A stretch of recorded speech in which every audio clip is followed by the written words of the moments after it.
কি অদ্ভুত এই দুনিয়া। মাকে বৃদ্ধাশ্রমে রেখে জান্নাত খুঁজে ফিরের দরবারে গিয়া। মা নিয়ে কিছু বলিস না ভাই, মা নিয়ে কিছু বললে কারো মাফ নাই। যাদের আমাকে খারাপ মনে হয় এই কথাটা তাদের জন্য। মেথরে কি করে বুঝবো আতরের গন্ধ। গ্যালারিতে সেই পুরনো ছবিগুলো দেখতে অনেক ভাল লাগে, কারণ বন্ধুগুলো পাল্টে গেছে, ছবিগুলো সেই আগের মতোই আছে। এটিএম বুথ থেকে টাকা তোলার পর ওই টাকাই আবার আমি গুনি।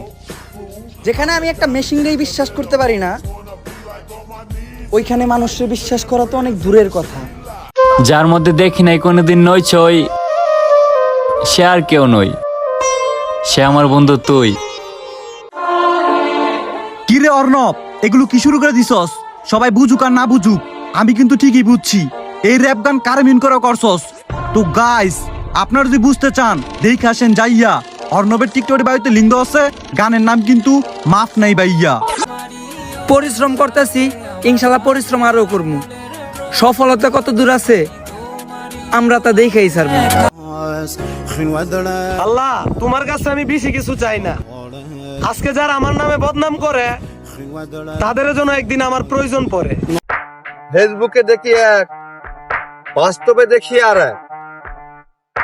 আপনারা ছবি এডিট করা বাদ দেন, পারলে ক্যারেক্টার এডিটে মন দেন। ধন্যবাদ। সুন্দর ছিল গল্পটা, কিন্তু পূর্ণতা পেল না। ভালোবাসার কমতি ছিল না, তবুও তাকে পাওয়া হলো না। ভালো মন্দ কত কিছুই বলি, আল্লাহর পথে আর কতক্ষণই চলি। আজকে অন্তর থেকে একটা কথা বলতে চাই, সত্যিকারের শান্তি নামাজ পড়েই পাই। সবাই ছেড়ে গেছে, ছেড়ে যাক বন্ধু, তোরে ছাড়া থাকতে পারুম না, তুই শুধু আমার হয়েই থাক।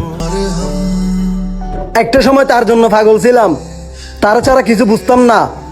যার 10 ঘাটের পানি খাওয়ার স্বভাব, তারাই আমার লাগবো না। কেমনে থাকবো আমি? আমি তো জানি প্রেম করা আমার জন্য কতটা জরুরি।